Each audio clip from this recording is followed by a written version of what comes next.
it's not every day that you get to do a piece that you're so passionate about, and to sit down at a table with the other actors who are just as passionate about this story as you are is so great. This isn't just another job. This is something, we want to say something. We want to make a statement, and we want to be part of using our art and our craft to help make change.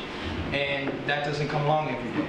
It's an Olympic effort, I think. I'm always in deep admiration of actors, but I think when given this material, which is so rich and dense and hard in the best kind of way, sitting at the first reading, I thought, well, thank goodness we've got the right company who have the skills to take on this very huge task.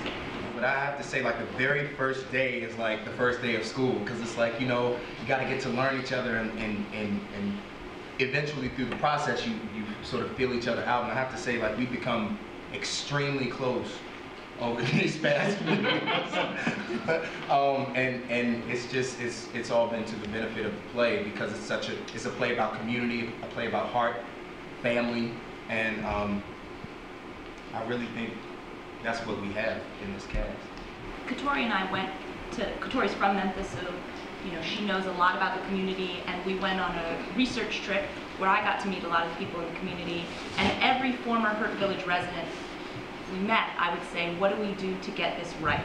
Like, what do we, you know, what do you think we need to do to get it right? And one of the most moving to me was a woman named Tamika Taylor White, who we interviewed at Humes, which was the school that Katori's dad went to, that was in the area that Hurt Village would have been in. And she said, you need to show both the brutality of folks who don't have a lot of options going on, the brutality of their lives. You don't sugarcoat it.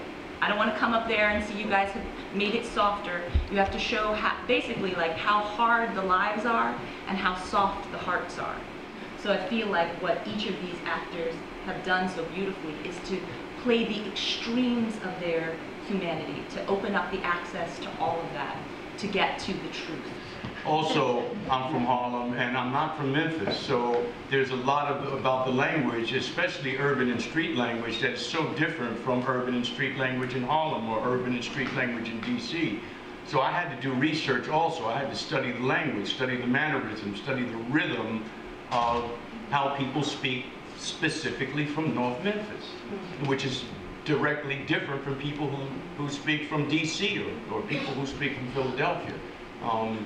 There's such a beautiful creative force in these communities where we have a history of taking language and flipping it and turning it into different sayings and different meanings. And so I may go to Memphis and someone's talking to me and I'll look and go, what the hell did he just say? Like, because these are groups and artists that either come from Memphis or had origins in the Southeast. You know, there's definitely a different style of dancing.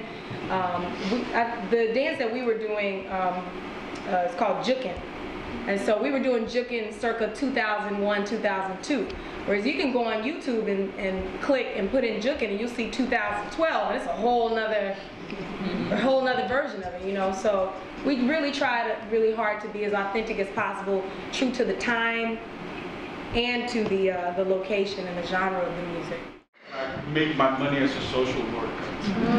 This is the first time I've heard my clientele represented in American theater. I gotta tell you, this is the first time, and I'm sitting here with my buddy, and I'm like, oh my God, that's the same mom that came to me today. That's the same, and I have to really, really respect, and I think it's wonderful, and it says a lot about the signature theater, and it says a lot about American theater, that the voice is being heard, and it's a voice that needs to be heard.